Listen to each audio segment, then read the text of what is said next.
الباور بانك اللي مدوخ كل الابل فان بويز. 5000 ملي امبير اور، مسند، وفي نفس الوقت باور ديليفري 20 واط، وكمان ماكسيف، ومن البراند العالمي لانكس. تقدروا انتوا تشتروه من شوب نمبر 99. هسيب لكم اللينك تحت في الديسكربشن او فوق في الديسكربشن برضو، ايا كان انت بتتفرج عليا فين. وتقدر انت تشتريه بخصم كويس جدا لما تستخدموا البرومو كود.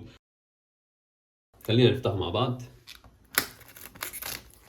السلوجان بتاعه هو ميني باور بانك، عشان بيكون 5000 ملي امبير اور وكومباكت جدا وخفيف جدا جدا حتى بالعلبه بتاعته. بيكون باور ديليفري 20 واط، تايب سي الاوتبوت بتاعتي، وستاند كمان، وماك سيف هوريها لكم كمان شويه. الموديل بتاعه ال بي 18 ومن البراند لانكس زي ما قلت لكم.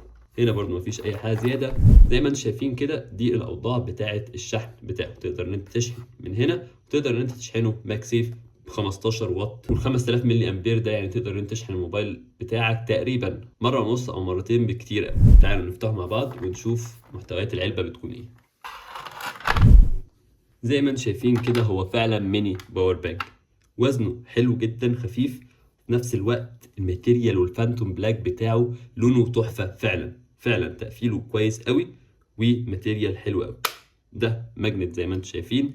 الستاند بتاعه تقدر ان انت تعمله كده يبقى مسند زي ما انتم شايفينه بالمنظر اللطيف ده. في نفس الوقت في كيبل تايب سي هنا، تقريبا ملوش لازمه، انت اكيد هتستخدم حاجه اكبر من دي. ليها كذا وضعيه، تقدر ان تعمل كده، تقدر ان انت تقفله، تقدر ان انت توقفه بالشكل اللي انت عايزه. الماجنت بتاعه حلو قوي من ورا، واكيد من قدام هيكون كويس جدا زي ما هنجربه كمان شويه. طبعا لازم يكون في كفر بتاع الماك سيف عشان خاطر تحس بالماجنت ويلزق في الموبايل كويس قوي. حجمه خفيف قوي وفي نفس الوقت شيك وعملي. تعالوا نشوف المخارج بتاعته. زي ما قلت لكم، هنا بيكون 15 واط، وهنا الانبوت او الشحن بتاع الباور بانك ذات نفسه، وهنا ان واوتبوت، ده الشحن بتاع الباور بانك، وان انت تشحن بيه 20 واط باور دليفري زي ما قلت لكم. وتقدر ان انت تشحنه بسرعه 18 واط، ودي سرعه كويسه جدا. تقدر ان انت تشحنه تقريبا الباور بانك كله في ظرف ساعتين ماكسيمم او ساعه ونص تقريبا. تقدروا ان انتوا تشتروه من شوب نمبر 99 بخصم كويس جدا بالبرومو كود. هسيب لكم اللينك تحت في الديسكربشن لو عايزين تشتروه. سلام.